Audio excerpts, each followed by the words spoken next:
हम क्या चाहते? आजादी। अरे हम क्या चाहते? आजादी। 1948 में 30,000 आदिवासियों में वल्लभ भाई पटेल, उस समय जो गृह मंत्री थे, उन्होंने गोली चलवाई थी, जिसको हम नारा लगाते हैं वल्लभ भाई पटेल अमर रहे, वल्लभ भाई पटेल अमर रहे। संविधान में अधिकार दिया गया है लेकिन वो लागू नहीं है, तो क्या हमको आजादी मिली? नहीं। आजादी मिली? नहीं। आजादी किस दिन मिलेगी? जब 5वीं और 6वीं अनुसूचित जमीनी स्तर में पूरी लागू होगी। वो ये चाहते ही नहीं है कि आजादी आदिवासियों को भी मिले, इंडिजिनस लोगों को मिले या कोई तो लोगों को मिले। और हम सब लोगों ने फैसला लिया है कि इस जंगल में हम लोग जो है महिषासुर की या रावण की, दो में से किसी एक की प्रतिमा इस जंगल के ऊपर हम स्थापित करेंगे। बहुत शानदार दृश्य है। तो हम अपनी बात शुरू करने से पहले मैं आज बोलना चाहूंगा कि आज जो है स्वतंत्रता दिवस कह रहे हैं। अब जो कह रहे हैं उनके लिए होगा, लेकिन हम लोग अभी स्वतंत्र नहीं हुए, आजाद नहीं हुए हैं बिल्कुल भी। हम क्या चाहते? आजादी। अरे हम क्या चाहते? आजादी। ये भेदभाव से आजादी। ये भेदभाव से आजादी। ये भ्रष्टाचार से आजादी। ये भ्रष्टाचार से आजादी। ये मनुवाद से आजादी। ये मनुवाद से आजादी। ये जातिवाद से आजादी। ये जातिवाद से आजादी। अरे हम क्या चाहते? आजादी। अरे हम क्या चाहते? आजादी। अब ला के रहेंगे, आजादी। हम ला के रहेंगे, गोंडवाना। हम ला के रहेंगे, गोंडवाना। हम ला के रहेंगे, गोंडवाना। हम ला के रहेंगे, गोंडवाना। हम गोंडवाना की बात क्यों कर रहे हैं और अभी हम आजाद नहीं हुए, ये क्यों बोल रहे हैं, आप सभी लोग जानते हैं। जो स्वतंत्रता दिवस हम मनाया जाता है उसको हम बिल्कुल भी नहीं समझते कि हम आजाद हुए हैं, क्योंकि जो अंग्रेज है, उन अंग्रेजों ने इस देश में जो रहने वाले उनके ही दलाल थे या उनके ही वंशज थे, उनके हाथ में आजादी सौंप के गई है। सत्ता जो है उनके हाथ में सौंप के गई, आजादी नहीं सौंपी है। इसलिए हम पुरजोर विरोध करते हैं जिन लोगों ने उस समय से, आपको पता है अंग्रेजों के समय हमारी जनगणना में बकायदा कॉलम थी, ठीक है नहीं? आपको पता है जनगणना में कॉलम थी, लेकिन जब 1948 के बाद आप देखोगे, 1941 के बाद देखोगे तो जनगणना कॉलम में हमारा नाम ही खत्म कर दिया गया।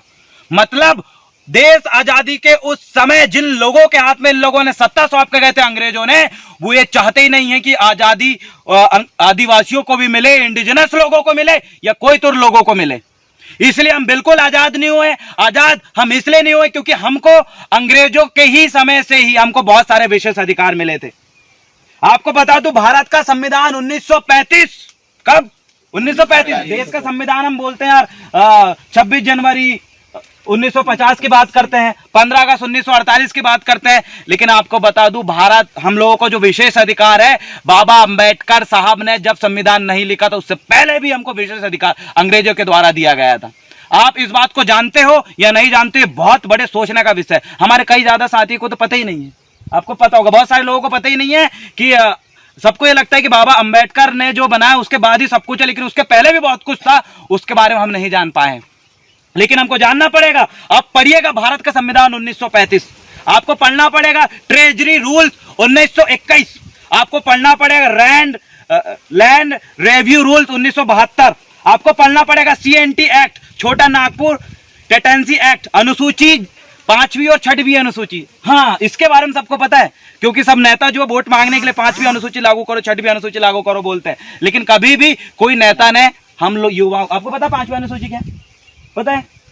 आपको पता है? पूरा पता है डीपली क्या है 5वीं अनुसूची?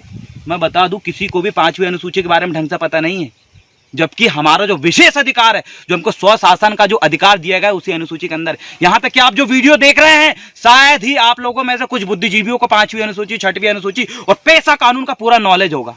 क्यों नहीं है? अरे हमारे तो इतने बड़े बड़े नेता है, इतनी बड़ी बड़ी पार्टियां बनाए हैं, बहुत बड़े बड़े लोग, बहुत बड़े बड़े सामाजिक कार्यकर्ता है, लेकिन सबसे बड़ी जिम्मेदारी उन लोगों की भी ये होनी चाहिए थी कि इन सब युवाओं तक गांव-गांव में या फिर शहरों में 5वीं अनुसूची का प्रशिक्षण केंद्र बनाना चाहिए था, या केंद्र या फिर अपना आदिवासियों का अलग से सामुदायिक भवन होना चाहिए था। उसमें हर एक लोगों तक, हर एक व्यक्ति तक, हर एक कोईतूरों तक 5वीं अनुसूची का पूरा नॉलेज और पेशा कानून एक एक चीज बारीकी से समझाना चाहिए था, क्योंकि वही हमारा विशेष अधिकार है। उसमें हमको स्वशासन का अधिकार दिया गया है। ये जो बार बार कानून लेके आते हैं हमारे विरोध में, इन कानूनों का असर ही नहीं पड़ेगा अगर हमने 5वीं और 6वीं अनुसूची जमीनी स्तर में लागू करवा दिए तो। संविधान में अधिकार दिया गया है लेकिन वो लागू नहीं है, तो क्या हमको आजादी मिली? आप उस दिन आजाद हो गए, क्या हमको आजादी मिली? नहीं। आजादी मिली? नहीं। आजादी किस दिन मिलेगी? जब 5वीं और 6वीं अनुसूचित जमीनी स्तर में पूरी लागू होगी और जो गवर्नर जिसको बनाया गया है। साला सबसे बड़ा तो चीज यही है कि आदिवासियों पे जो इंडिजिनस लोग हैं, जो कोयतुल लोग हैं, इनको गवर्नर को बदलने का भी हक अधिकार देना चाहिए था 5वीं अनुसूची के साथ साथ, क्योंकि वो व्यक्ति, उस व्यक्ति की सबसे बड़ी गलती है जिसने 5वीं अनुसूची, जो संविधान में होने के बावजूद भी बोलते हैं कि संविधान में जितने अधिकार है वो संपूर्ण रूप से पूरे भारत में लागू है, लेकिन 5वीं अनुसूची लागू क्यों नहीं है? वो अधिकारी क्या बैठे, इतने बड़े बड़े मंत्रालय बने हुए हैं, क्या उन लोग बैठे हुए हैं जो संविधान का इतना विशेष अधिकार मांगने वाले लोगों को जेल में डाल देते हैं?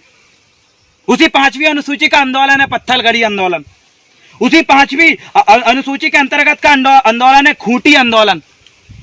अब इन आंदोलनों को सफल क्यों नहीं हुए? क्योंकि मैं आपको बता दूं, जो युवा इनके लिए बोलते हैं, इनके लिए बात उठाते हैं, उनको जेल में डाल देते हैं।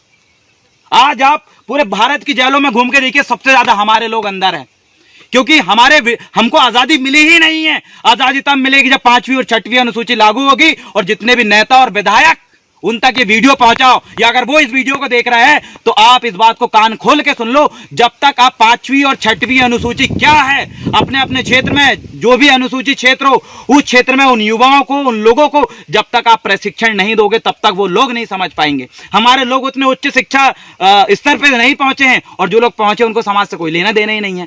लेकिन जो सामाजिक कार्यकर्ता है, जो विधायक है, जिनको समाज ने चुन के पहुंचाई, उनकी जिम्मेदारी बनती है कि जगह जगह प्रशिक्षण करवाए और लोगों को समझाए कि क्या है, तब जाके उसका आंदोलन और मजबूत होगा। क्योंकि उन्हीं आंदोलनों को लेकर जो है खरसवा गोली कांड हुआ था 1 जनवरी, जिनको हम काला दिवस के रूप में मनाते हैं, 1948 में 30,000 आदिवासियों में वल्लभ भाई पटेल, उस समय जो गृह मंत्री थे, उन्होंने गोली चलवाई थी, जिसको हम नारा लगाते हैं, वल्लभ भाई पटेल अमर रहे, वल्लभ भाई पटेल अमर रहे, लगाते हैं हम नारा उनके। उन्हीं की वजह से 30,000 आदिवासी झारखंड के जो खरसवा गोलीकांड में मारे गए, जिस आंदोलन का जो मुखिया था जयपाल सिंह मुंडा, उनके साथी थे।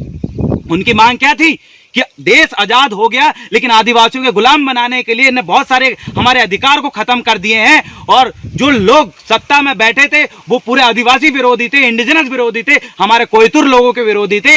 इसलिए जयपाल सिंह मुंडा ने जो है एक मीटिंग रखी थी बहुत बड़ी, उसमें अलग देश की मांग की थी। क्योंकि आपको बता दूं, धीरे धीरे संविधान को खत्म करके अब फिर से गुलाम होने की स्थिति में है। अगर आप चाहते हो कि हम गुलाम ना हो, हमारे आने वाले बच्चे गुलाम ना हो, आने वाली पीढ़ी गुलाम ना हो, तो इन आंदोलनों को लेकर आगे बढ़ना पड़ेगा, आपको सीरियस में लेना पड़ेगा। अगर आप अभी भी सोए रहे, अभी भी आपने फोकस नहीं किया, तो ज्यादा नहीं, मैं आपको सिर्फ 2 साल बोल रहा हूं, सिर्फ 2 साल आप देख लीजिए किस प्रकार से हमारे लोगों को खुलेआम गोली से मार देंगे और नक्सली घोषित करके उड़ा देंगे। हो सकता है हम लोगों में से किसी को भी कोई अगर बोल दे कि नक्सली और गोली मार दे, और बोल दे कि नक्सली गतिविधि देखा था इसलिए गोली चला दी, कुछ नहीं होगा, हमारे युवा ऐसे ही खत्म होते जाएंगे। बबीता विलोसा अभी तक जेल में है, जो हमारे हक अधिकार की बात कर रही थी। उनको समझ में आ गया था ये बात कि हम लोग गुलाम होने वाले हैं, इसलिए फिर से हमको हक अधिकार को लेकर सब लोगों को मिलकर आंदोलन झेलना पड़ेगा। जितने भी संगठन बने हुए हैं, उन सभी संगठनों से निवेदन है कि इन चीजों में जो मुख्य अधिकार है, इन पे हमको फोकस करना पड़ेगा। अगर हम इन पे फोकस नहीं करेंगे तो आपको पता है हमारे साथ क्या होने वाला है। बात दिमाग में डाल लीजिए। गुलामी की वो जो लोग भी, जिन लोगों ने पहले मेरा वीडियो देखा है और जो लगातार देखते हैं, मैं यही संदेश आप लोगों तक पहुंचाना चाहता हूं कि हम लोग तो आज युवाओं के साथ हमने यहाँ बैठे हैं। आप देख सकते हैं ये जो पूरा जंगल है, ये जो है हम जिस जगह खड़े हुए हैं, ये जंगल का नाम है गिलहरी टेकड़ी। और यहाँ पर ये आपको यहाँ दिखेगा, ये हमारे देव हैं। यहाँ पर जो हर्रे के राजा थे वो यहाँ पर लगान वसूल करने के लिए आते थे। ये जो खुटिया झंझरिया आपको पीछे दिखेगी, हमारे ये गांव नीचे है। आप देखो पूरा जंगलों से घिरा हुआ है हमारा गांव। इतने शानदार स्थिति में हम लोग रहते हैं, यहाँ बिल्कुल ठंडी हवा। और इधर का भी नज़ारा देखिए, ये सामने आपको दिखेगा धौड़ा का जंगल। इस धौड़ा के जंगल में ऊपर देखोगे बहुत बड़ी बड़ी अंदर जो है पानी के गुफाएं और पूरे जीव जंतु से भरपूर है। और इसके आगे साइड है हमारा राजा डिबूर, जहाँ राजा देव घूमने आया करते थे, सफेद हाथी में घूमते थे। ये जो पूरा इलाका है गोंडवाना राज्य के अंतर्गत आता है। इधर भी दिखाइए, ये देखिए पूरा ये जो क्षेत्र है हमारा, जो है पूरा क्षेत्र जो है जंगलों में। कहते हैं कि जहाँ जंगल है वहाँ आदिवासी, और जहाँ आदिवासी वहाँ जंगल है, क्योंकि हम लोगों ने ही इन जंगलों को बचा के रखे हैं। क्योंकि गैर समाज के लोग रहते थे, इनको सब काट डालते, पेड़ पौधों को पूरी जो है यहाँ पर खदान या फिर फलाने ढिकाने फैक्ट्री खोल के पूरा खत्म कर देते। और एक बात और मैं कहूँगा कि हम विकास के अंतिम दौर में आ चुके हैं। अगर इसके आगे अगर विकास करें तो पूरा जीवन ही विकास नहीं होगा, फिर विनाश ही होगा। क्योंकि अभी कोरोना के कारण पूरा वातावरण शुद्ध है, ये तो आने वाले समय में पूरा धुआं और विषैली गैस, कितने लोग मारे गए हैं। तो जो विकास, जो लोग बोलते हैं, जो सरकार विकास के नाम पे आपकी जमीन को छीनते हैं, उनको बताइए विकास नहीं, अब विनाश हो रहा है। वो इसलिए मैं कहूंगा क्योंकि विस्थापन, पहले वीडियो में भी मैंने बताया था कि विस्थापन से 5वीं अनुसूची जो हमारा संवैधानिक अधिकार के दायरे में जो इलाका आता है उनको खत्म करने के लिए, जिस यहाँ पर देखो, ये यहाँ जस्ट आगे माचागोरा डैम है, और आपको बता दूं माचागोरा डैम यहाँ पर इतना पानी होने अभी जो है पूरे इनके पार्ट्स खोल दिए, नीचे की पूरा फुल हो गया था डैम, इधर छलकने लगा था, और यही आगे साइड अगर आप देखो तो जो है डैम बनाने के लिए फिर जगह खाली करवा रहा है। और इतना बड़ा माचागोरा डैम है तो दूसरा डैम बनवाने की जरूरत क्या है? वो इसलिए जरूरत है क्योंकि वो इलाका 5वीं अनुसूचित क्षेत्र में आता है। जितने भी इलाका 5वीं अनुसूचित क्षेत्र में आता है ऐसे डैम बना के वहां के आदिवासियों को खदेड़ देते और उनकी स्थिति देखना आप। हमारे लोगों के पास करोड़ों, 50 लाख, 60 लाख, 1-1 करोड़ रुपया पूरे लोगों ने, बहुत ही कम लोग होंगे सक्सेस हुए, अधिकतर लोगों ने पैसे में उड़ा दिए, दारू पी के उड़ा दिए, इधर उधर गाड़ी वाड़ी लेके उड़ा दिए पूरा पैसा। तो ये जो पैसा है ना, पैसा नहीं चाहिए हमारे लिए। जल जंगल जमीन हमारे लिए वो बहुत कीमती है और उसी के भरोसे हम लोगों का जीवन यापन चलता है। और मेरा मानना है कि आने वाले समय तक अगर वातावरण शुद्ध है तो हम सब जीवित रहेंगे, और वातावरण शुद्ध नहीं है तो हम सबका मरना तय है, और एक ना एक दिन तो मरना भी है। अभी भी हम गुलाम हैं और हमको इतने विशेष अधिकार दिए गए हैं, लेकिन उन अधिकारों को लेकर किसी भी क्षेत्र में विशेष प्रशिक्षण नहीं दिलाया गया है। तो इस वीडियो को सभी नेताओं तक, उन सामाजिक कार्यकर्ताओं तक पहुंचाएं कि आपको सबसे मेन जिस चीज में फोकस करना है, आप सामाजिक संगठन चला रहे हैं तो सबसे पहला आपका प्राथमिकता ये कर लीजिए कि जगह जगह आप जो है प्रशिक्षण देंगे। 5वीं अनुसूची, 6वीं अनुसूची और पेशा कानून क्या है, इनको लेकर जितना ज्यादा प्रशिक्षण दोगे उतने ज्यादा लोग जागृत होंगे और मिलकर हम लोग संघर्ष करेंगे। फला पैंता सेवा सेवा। और हम सब लोगों ने फैसला लिया है कि इस जंगल में हम लोग जो है महिषासुर की या रावण की, 2 में से किसी एक की प्रतिमा इस जंगल के ऊपर हम स्थापित करेंगे। बहुत शानदार दृश्य है। तो आप इसी प्रकार से अपने पैन पुरखाओं की जो प्रतिमा है जगह जगह स्थापित करें, उनसे प्रेरणा ले, क्योंकि जहां जहां ये प्रतिमा रहती है तो लोग बाग जो मोटिवेट होते हैं अपने हक अधिकार को लेके और अपने इतिहास को लेके, जानते तो हैं क्योंकि बहुत सारे लोगों को इनके बारे में पता ही नहीं रहता। हम क्या चाहते? आजादी। हम क्या चाहते? आजादी। अरे हम क्या चाहते? आजादी। पूंजीवाद से आजादी। मनुवाद से आजादी। जातिवाद से आजादी। ये भ्रष्टाचार से आजादी। ये भेदभाव से आजादी। ये छुआछूत से आजादी। ये छुआछूत से आजादी। अरे हम क्या चाहते? आजादी। हम इन चीजों से आजादी चाहते हैं और आपको भी आजादी चाहिए और हमको स्वशासन का अधिकार चाहिए। हमको जल, जंगल और जमीन में स्वशासन का अधिकार चाहिए। इसमें हम हमारे अंदर पे हो, इस चीज की हमारी मांग बरकरार रहेगी। सेवा सेवा सेवा जोहार, जय गोंडवाना, राज करेगा गोंडवाना।